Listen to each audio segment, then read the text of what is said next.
tweede gisteren een themadag in het Limburgs Museum in Venlo. Dat alles te maken heeft met de reuzencultuur. Want wist Geert dat de grootste en oudste reus uit Limburg kwam, van Nederland?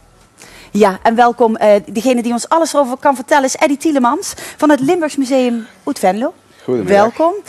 Ja, het is toch eigenlijk de reuzen, dat is toch allemaal van de mythen en de legendes van vroeger, hè? Hoe is dat eigenlijk ontstaan? Ja, mythes, mythologie speelt zeker een rol.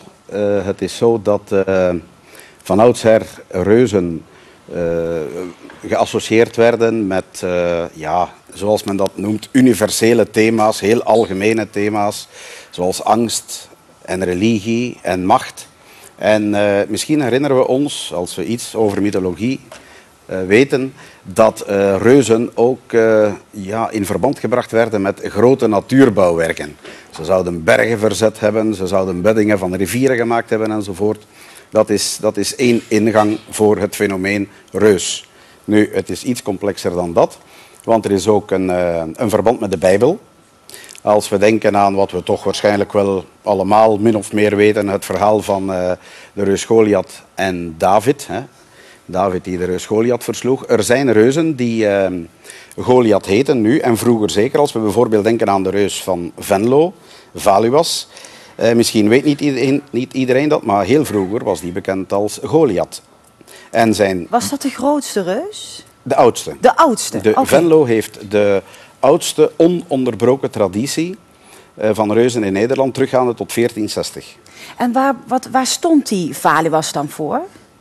Wel, er wordt gezegd dat Valuas verwijst naar de naam van een krijgsheer, een stamhoofd van een Germaanse stam, die zou geleefd hebben de eerste eeuw na Christus en zich zou hebben gevestigd op een plek bij de Maas die dan Venlo werd genoemd.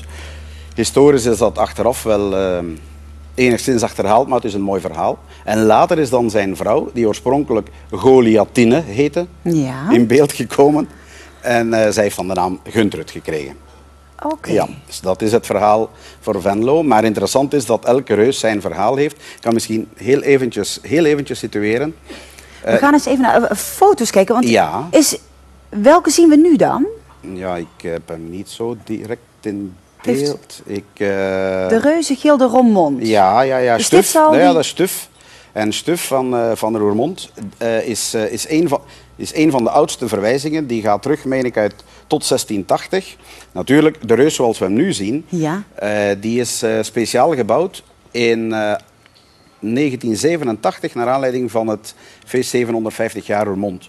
Maar overigens, ik zei net 1680, maar hoogstwaarschijnlijk is die ouder, omdat er vaak een verwijzing is met religie, reuzen en religie. Sint Christoffel, ja, uiteraard. En de legende van Sint Christoffel, vandaar dat Sint Christoffel ook een kindje op de schouder draagt, de bekende legende, waarbij Christoffel door het water liep, een last op de schouder had, die steeds zwaarder werd en dat bleek het kindje Jezus te zijn. Dat is het verhaal achter die legende. Maar zo heeft elke reus uiteraard zijn verhaal. Maar hoeveel reuzen hebben we dan in Nederland? In Nederland waren er eind vorig jaar 21. Maar ik moet zeggen dat het een zeer levende traditie is. In tegenstelling tot wat men misschien wel denkt.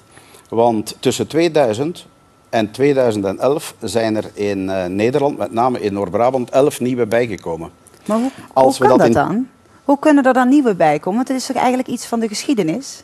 Ja, het is gedeeltelijk iets van de geschiedenis, maar er kan een gebeurtenis zijn naar aanleiding waarvan men een reus maakt. Er kan een idee zijn van iemand of een gilde waarbij ze zeggen, ja, wij wilden toch graag een reus.